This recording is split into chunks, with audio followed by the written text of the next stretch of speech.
여러분 행복하십니까? 요즘 행복한 일이 없잖아요. 이 코로나 때문에 교회들이 뭐 비대면이다 대면이다 이런데 이렇게 함께 와서 예배드리는 모습 보니까 얼마나 참 기쁘고 감사한지 모르겠습니다. 이런 얘기가 있어요. 이게 어떤 분은 독일에서 되어진 일이라고 그러고 어떤 분은 불란서에서 되어진 일이라고 하는데, 잠깐만, 한 젊은이가 수도원을 찾아왔습니다. 수도원 원장님께 와서, 원장님, 제가 돈이 필요한데 돈을 좀 빌려주시길 바랍니다. 그래서 얼마가 필요한가 했더니 얼마에 얘기를 했어요. 아무 말 안 하고 원장께서 그 돈을 그 젊은이에게 이렇게 줬습니다. 너무나 고맙잖아요. 와서 감사합니다. 인사를 하고 돈을 들고 나가려고 하는데 그 원장께서 그 젊은이를 세웠어요. 여보게, 내가 한마디 묻겠는데 내 말에 대답을 하고 가게나 그랬어요. 그 돈 갖다 뭐 하겠나? 예, 원장님, 저는 지금 복과대학에 다니는 학생입니다. 마지막 등록금이 없어서 이 등록금을 하려고 내가 빌려왔습니다. 그럼 그 다음은 뭘 하겠나? 그럼 제가 졸업을 해야죠. 그 다음 뭘 하겠나? 그 다음은 제가 고시를 배서 판사가 되겠습니다. 그 다음은 뭘 하겠나? 그 다음은 이 나라의 정의사회 구현을 위해서 내가 열심히 헌신하며 일하겠습니다.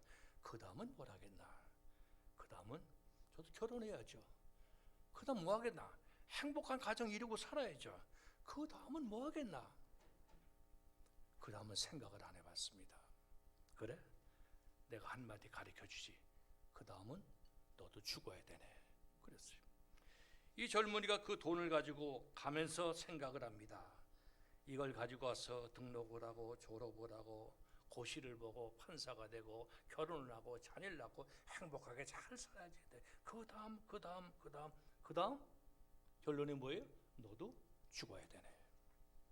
밤새 고민을 했습니다. 그러나 이 젊은이가 그 다음 날 일찍이 그 돈을 가지고 수도원을 찾아왔어요. 그리고 원장님을 찾았습니다. 원장님께 그 돈을 내놓으면서, 원장님, 제가 밤새 고민을 해봤는데 저도 이 수도원의 수도사가 되겠습니다. 그리고 그 돈을 다시 원장님께 돌려드리고 수도사가 됐어. 하나님의 일을 위해서 그 수도원에서 열심히 헌신하고 봉사하다가 그분이 세상을 떠났어. 그분이 세상을 떠난 후에 그분 비석 위에 세 마디, 그 다음은 그분의 비석에 적혀진 이야기라고 해요. 죽어서도 사람을 즐겁게 해주는 묘비 이름들이 있습니다. 풍미와 독설로 유명한 영국의 극작가 버나드 쇼라고 하는 사람은 94세에 이런 말을 남겼다고 해요. 우물쭈물하다 이렇게 죽을 줄 알았지. 우물쭈물하다 내 이렇게 죽을 줄 알았지. 그 비문에 그렇게 쓰여졌다고 그래요. 기인이라고 불리던 중광이라고 하는 중이 있습니다. 그 사람은 비문에 뭐라고 하냐면 괜히 왔다가 간다. 괜히 왔다가 간다. 우리나라의 유명한 조병화 시인은 이렇게 비문에 남겼다고 합니다. 어머니, 심부름 마치고 어머니께 돌아왔습니다. 프랑스의 극작가 미셸 푸르니에는 그의 인생을 예찬한 묘비명에서 이렇게 기록합니다. 내 그대를 찬양했더니 그대는 100배나 많은 것으로 갚아주었다. 고맙다. 나의 인생이요. 그 비문에 이렇게 남겼다고 그래요. 여러분, 오래되어도 마치 변하지 않는 와인같이 사신 분들이 있어요. 얼마나 오래 사느냐가 중요한 것이 아니라 어떻게 오래 사느냐가 중요하잖아요. 요새 100세 넘긴 우리 김영석 철학자, 저녁마다 나와서 참 얼마나 귀한 말씀을 하시는지 몰라요. 또 현역 최고령 의사였던 94세의 한원주 박사라는 분이 계십니다. 3.1운동 때 옥고를 치른 독립운동가의 딸이기도 한 그는 병원이 잘 되었지만은 물리학자인 남편이 세상을 떠나자 진로를 바꿔서 10년 동안 무료 진료를 했습니다. 그다 아예 병문을 닫아버리고 무료 진료를 다녔습니다. 그러다가 82세가 되는 해 행로를 바꿔서 남양주 요양병원에서 종신계약으로 계약을 하고 94세까지 늘 병상을 돌면서 세상을 뜨기 한 달 전까지 청진기를 놓지 않았다고 그래요. 그는 그 나이에도 립스틱을 바르고 화장을 하고 예쁘게 보이고 싶은 마음이 있어야 건강하다, 이런 생각을 가지고 94세까지 열심히 사셨어. 그는 늘 그렇게 말했다고 그래. 하나님이 부르시면 언제든지 예 갑니다 하고 말했던 그가 하나님의 부르심을 94세에 받았는데 세 마디 남겼다고 그래요. 힘내라, 가을이다, 사랑해, 이 말을 남기고 세상을 떠났다고 해요. 여러분, 정말 행복하십니까? 어떻게 사는 것이 행복한지.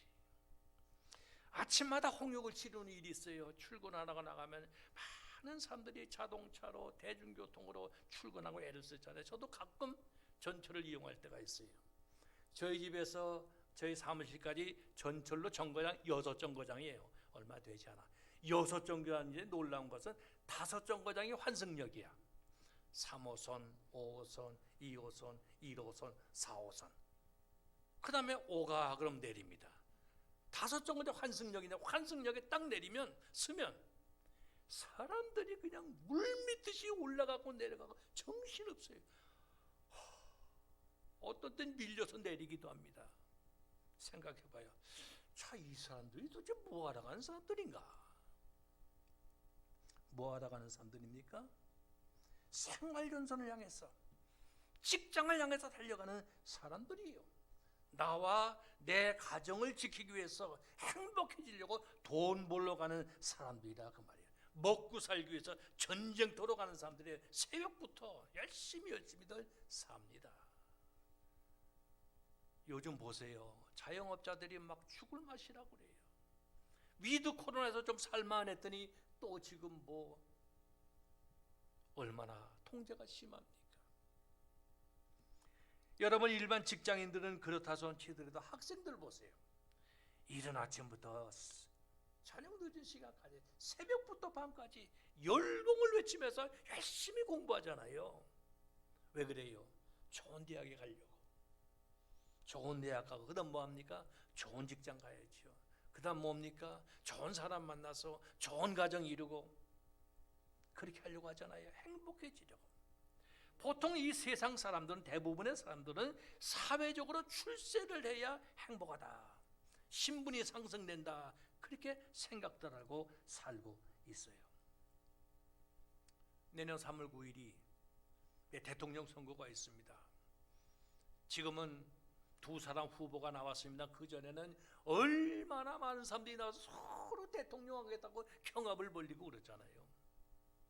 국회의원은 또 얼마나 많습니까? 지방자치단체장들은 또 얼마나 많아요. 시의원, 도의원 뭐 할 거 없이 감투는 서로 쓰려고 그래요. 왜? 그렇게 해야 명예와 재물을 가져야 행복하다고, 특히 권력을 가져야 행복하다고 생각을 하고 있어요. 그런데 사실은 그게 행복한 것이 아니라 그게 망하는 지름길입니다.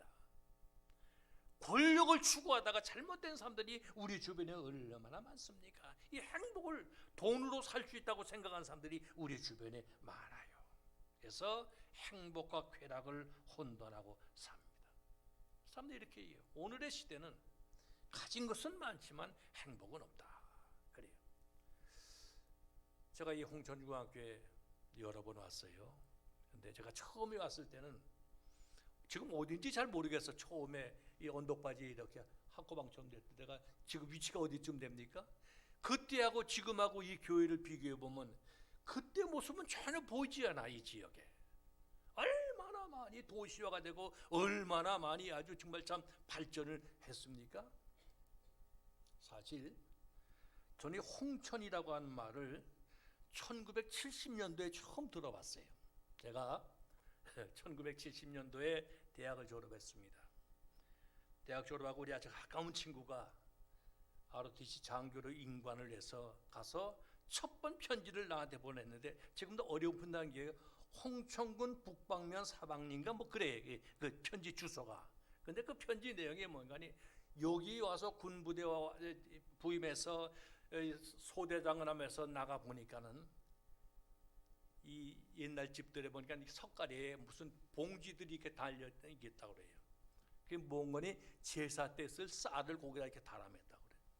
그러고는 주로 이 지역에 사는 분들이 자기가 근무하는 지역에 사는 분들이 주식이 뭔가니 감자와 옥수수를 많이 먹는다 그래요.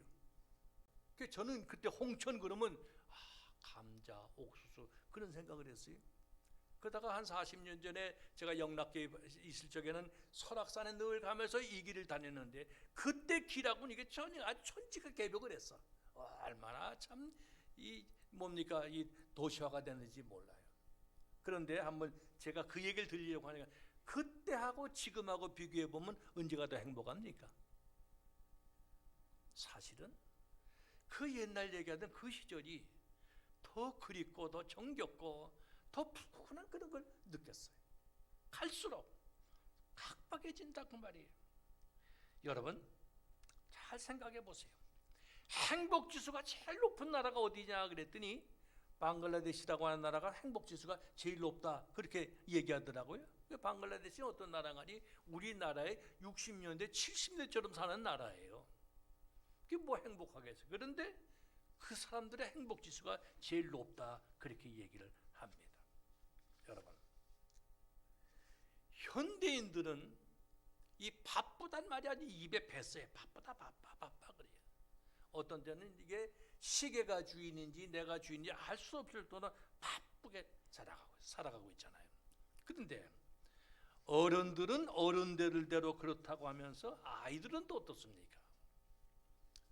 전에는 우리 부모님 세대는 자녀들 많이 낳았어요. 그래서 교회에서 어버이 주일이 되면은 아들, 딸 7남매 이상을 훌륭하게 잘 기르는 부모님들은 장한 어머니상을 드렸어요.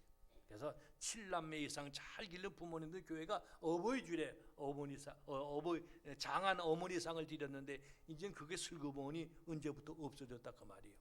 그때는 가정에 자녀가 많으니까 알아서 크는 거예요. 노래 잘하는 아이는 노래하고 그림 잘 그리면 그림으로 뭐 이렇게 알아서 하는데 요즘은 하나나 둘밖에 없으니까는 뭐 배워주고 싶은 게 얼마나 많은지 몰라요. 혹시 여러분들의 가정에 자녀들은 뭘 가르쳐 줍니까? 대개 보면 그때는 피아노도 가르치고 미술도 가르치고 태권도도 가르치고 뭐 논술도 가르치고 요즘 영어, 골프 엄청나게 많이 배워주는 거예요. 언젠가 젊은 아빠들 모임에 함께 얘기를 하다가 이런 아이들 얘기가 나왔어요. 그랬더니 한 아빠가 이런 얘기를 해요.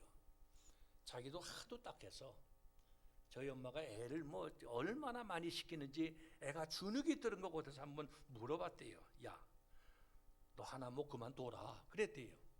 그랬더니 아이가 말이 아빠 정말 하나 그만둬도 돼요? 그래. 아니 엄마한테 혼날 텐데 아니 아빠가 얘기 잘해주니까 하나 그만둬라 그랬더니 아빠 그럼 나 학교 그만둘래요. 그러더래. 생각해 보세요. 다른 건 다 그만둬도 그건 붙들고 있어야 하잖아요. 근데 학교를 그만둬. 왜? 학교가 제일 지겨운 거야. 다른 건 다 재미있는데. 이 얘기는 무슨 얘기냐? 여러분 왜 배워야 되는지를 모르는 거예요. 왜 배워야 되는지를 몰라요. 여러분 다른 거는 다 포기해도 학교 하나만큼은 붙들고 있어야 되잖아. 근데 왜 배워야 되는지 몰라. 억지로 하면 힘든 거예요. 공부도 재밌게 해야 신나는 거죠. 억지로 하면 힘들어요. 여러분 예수 믿는 것도 마찬가지예요. 예수도 억지로 믿으면 힘들어요. 직장 생활도 억지로 하면 힘들어요. 장사도 억지로 하면 지겨워요. 기쁜 마음으로 해야죠. 전에 제가 청년들과 함께 이렇게 생활을 할 적에 한번 그 부부 모임에 얘기를 하다가 한 부부 이렇게 교족부를 이렇게 봤어요. 봤더니 그 교족에 보니까는 대학을 명문대학을 나왔어. 그런데 직업 보니까 직업이 상업 일이 돼 있어. 이게 물어봤어요. 요 집사 뭐해? 그랬더니 저 동시장에서 옷 장사합니다. 그래. 그래서 제가 그 옷 장사를 한번 신방을 한번 갔습니다. 심심한 데서 그 옷을 뭐 끄집어내면서 얼마나 힘들게 일하지 뭐. 그래서 내가 가만히 내 생각에는 이분의 이 스펙, 이분의 이 학력이나 이분의 이런 걸 가지고는 이런 거 할 사람이 아닌데, 그 내가 왜 다른 거 할 생각 없고 이 장사 꼭 해야 돼? 그랬더니 그분이 하는 말이 아주 재미있어요. 목사님, 저는요 중학교 2학년 때부터 우리 아버지 따라다니며 이 장사를 배웠어요. 나는 만약에 내가 다시 태어나도 난 이 장사 할 겁니다. 그래요. 그 제가 느낀 게 이거구나. 이 사람은 죽었다가 다시 태어나서 나도 내가 하고 있는 일을 하겠다는 거예요. 행복한 거예요. 지겹다고 생각하면 불행한 거지요. 여러분, 행복이라고 하는 것은 소유하는 데 있는 것이 아니라 그 가치를 깨닫는 데 있다고 하는 거예요. 한번 물어볼게요. 여러분들 가장 행복한 순간을 뭐라고 얘기합니까? 응? 여러 마디 있지 않겠어요? 근데 한번 물어봤더니 우리 어느 청년이 그래, 목사님 저는요 가장 행복한 순간을 미치겠다 그렇게 얘기한대요. 그래?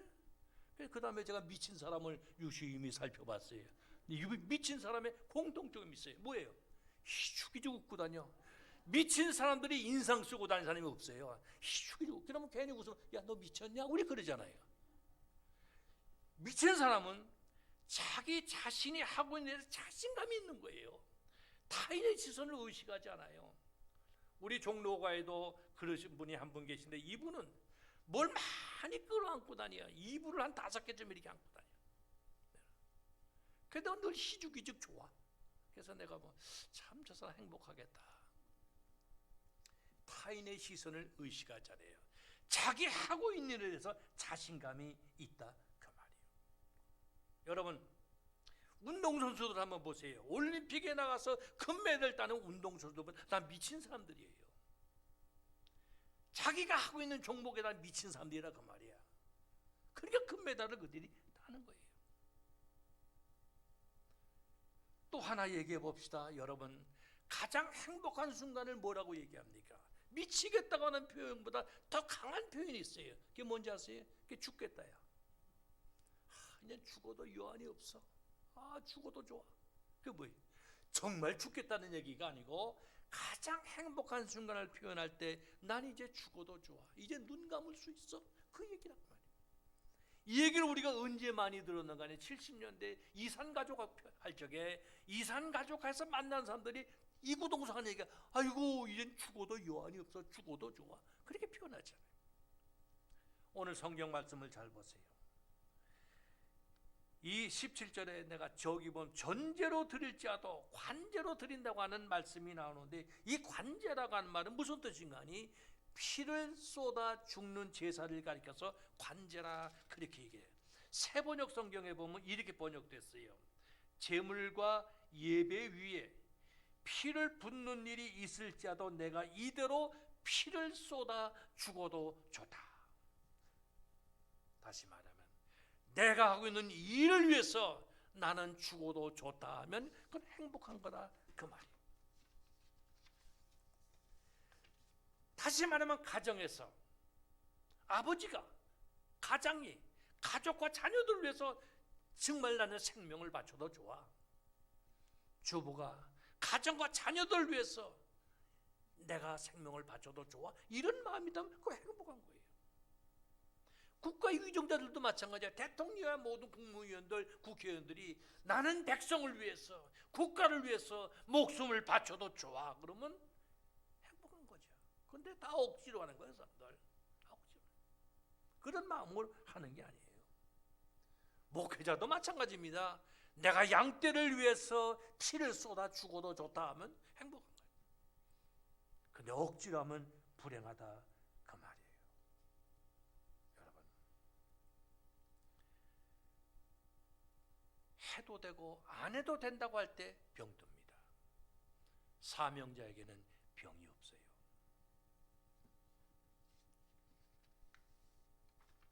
내일 신문에, 내일 나오는 기도 공부에 어느 목사님의 목양 칼럼, 제목이 참 재밌어요. 이게 뭔지 아세요? 지금은 전도하기 딱 좋은 때래. 누구예요? 제가 카피를 해가지고 왔어요. 그래서 제가 이걸 몇 번 읽어봤어요. 이게 무슨 말인가? 정말 지금 전도하기 딱 좋은 때야. 지금 콜롬비아 선교사를 위해서 선교회가 지금 예배를 드리고 있는데, 많은 선교사들이 복음 위에 갔다가 순교하는 분들도 계시고 순직하는 분들도 계세요. 저 이슬람권에 가면은 예수 믿는다는 것 때문에 목숨을 잃을 수도 있어요. 우리가 북한에 가서 만약에 선교한다면 그건 죽음이에요. 근데 지금 누가 선교한다고 죽이진 않잖아.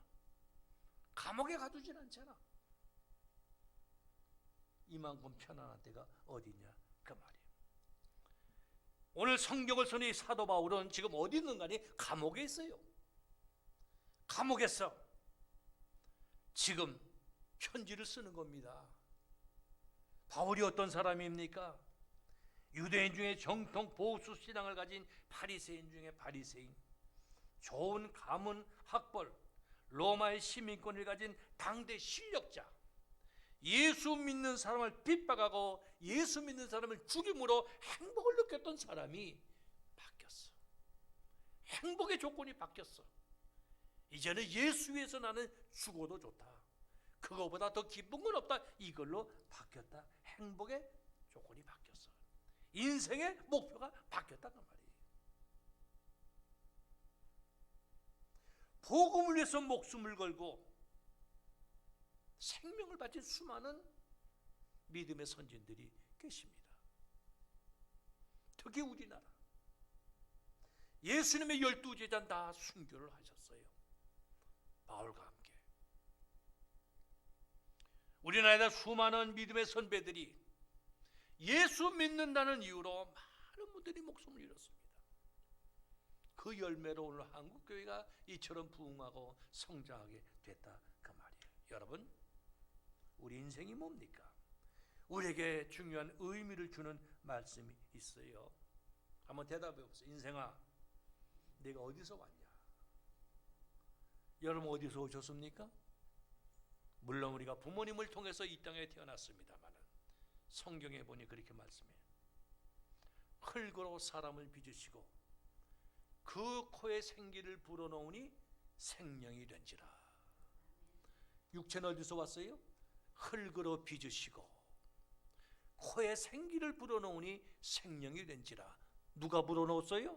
하나님이. 육체는 어디서 왔어요? 흙에서 왔잖아. 생명은 어디서 왔어요? 하나님께로부터 왔잖아. 그 다음 말씀합니다.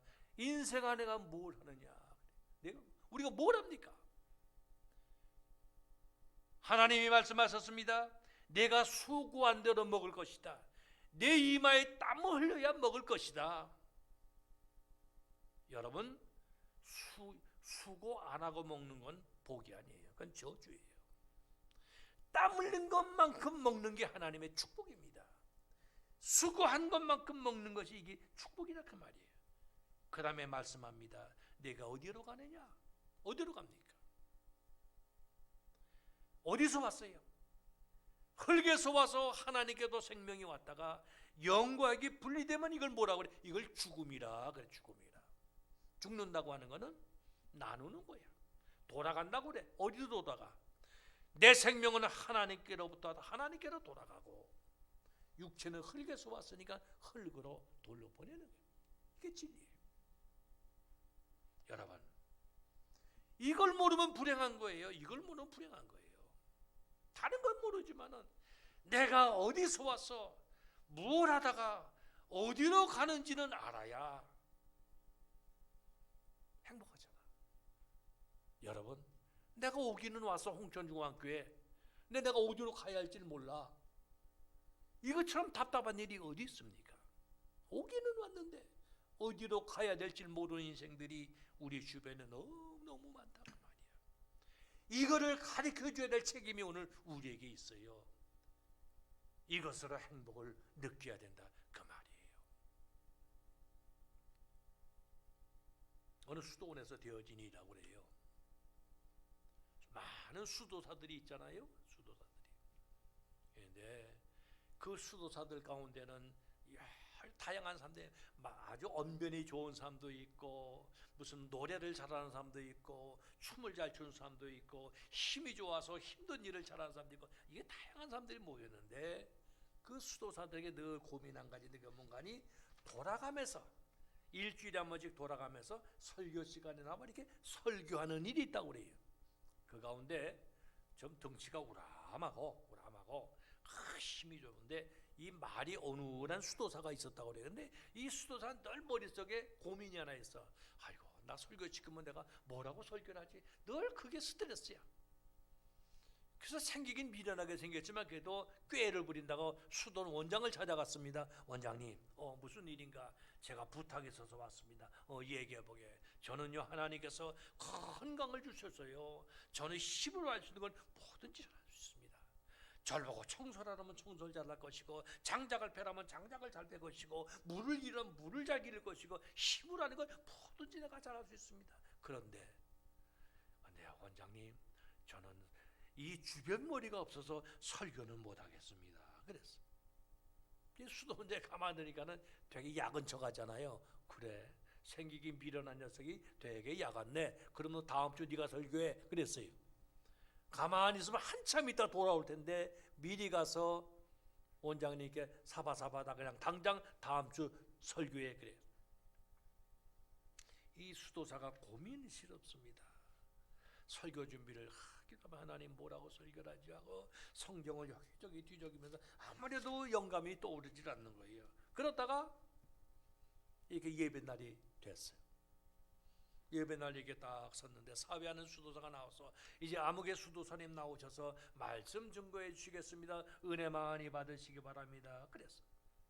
딱 올라가 섰어. 캄캄한 게 아무것도 비질 않는 거야.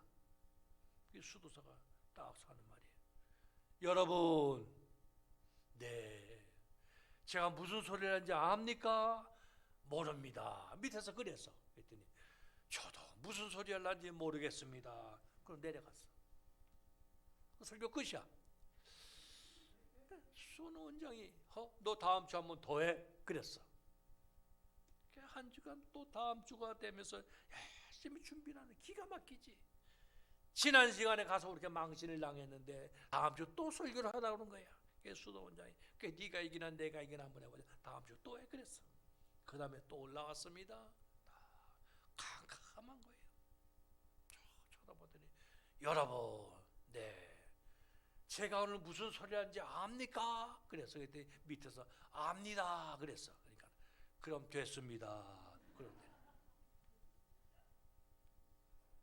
수도 원장이 밑에서 가만히 기가 막히잖아. 그래, 네가 이기나 내가 이기나 한번 너 한 번 더 설교해라. 또 한 주간 동안 또 섰어. 또 올라갔어.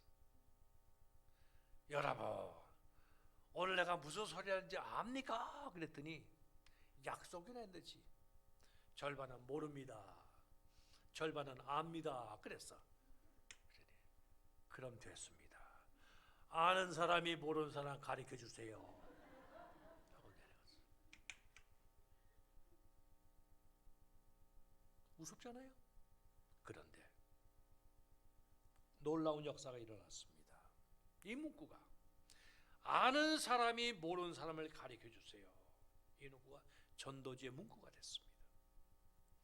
아는 사람이 모르는 사람을 가르쳐 주세요. 예수님을 아는 사람이 예수님 모르는 사람을 가르쳐 주세요. 성령님을 아는 분이 성령님 모르는 사람을 가르쳐 주세요. 교회를 모르는 분이 아는 분에게 가르쳐 주세요. 아는 사람이 모르는 사람을 가르쳐 주다 그 말이에요. 이게 뭐예요? 이건 우리가 해야 될 일이에요. 우리가 먼저 믿었다고 자랑할 것이 아니라 내가 아는 예수, 내가 아는 하나님, 내가 아는 성령님, 내가 가지고 있는 내가 아는 것, 이거를 아직도 모르는 사람들에게 가르쳐줘야 될 책임이 우리에게 있다 그 말이에요. 많은 선교사들이 이 복음을 들고 러시아도 가고 콜롬비아도 가고 브라질도 가고 뭐 여기저기 나가서 복음을 전하고 있잖아요. 이제 그 언젠가는 우리가 저 풍력 땅에도 이 복음을 들고 가야 될 때가 온다 그 말이에요. 여러분, 우리가 누구를 위해서 산다는 말을 하면 안 됩니다. 나 자신이 행복해야 다른 사람도 행복한 길을 가르쳐 줄 수가 있어요. 내가 체험하지 않고 이렇게 가르쳐 줄 수 있냐 그 말이에요. 내 자신이 예수 그리스도를 만나야 예수 그리스도 만나는 길을 가르쳐 줄 수 있다 그 말이에요. 내가 예수에게 미쳐야 예수에게 미치는 법을 가르쳐 줄 수 있다 그 말이에요. 오늘 사도 바울은 자신이 가장 행복한 순간순간을 살고 있다고 자랑하고 있어요.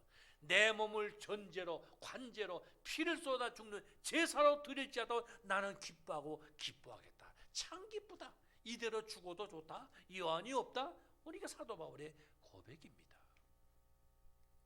내가 나를 전제로 드릴지라도 나는 기뻐하고 너희와 함께 기뻐하리라. 여러분, 우리 이 시간 빌립보서를 통해서 가장 행복한 삶을 살았던 사도 바울의 모습을 살펴보았습니다. 여러분, 분명한 삶의 목표를 가지시기 바랍니다. 나의 목표는 권력도 아닙니다. 명예도 아닙니다. 재물도 아닙니다. 나의 목표는 오직 예수 그리스도입니다. 오늘 목사님의 말씀처럼 지금 무슨 때? 딱 전도하기 좋은 때입니다. 이보다 좋은 때는 없습니다. 아직도 이 행복을 찾지 못하고 있는 많은 이웃들에게 이 전도하기 좋은 때에 복음을 전파하며 하나님 기뻐하시는 가장 행복한 삶을 사는 우리 홍천 중학교 성도들 되시기를 주님의 이름으로 축원합니다. 기도합시다. 좋으신 하나님 감사합니다. 사도 바울 오늘 말씀합니다. 내가 나를 전제로 드릴지라도 나는 기뻐하고 너희 무리와 함께 기뻐하리라.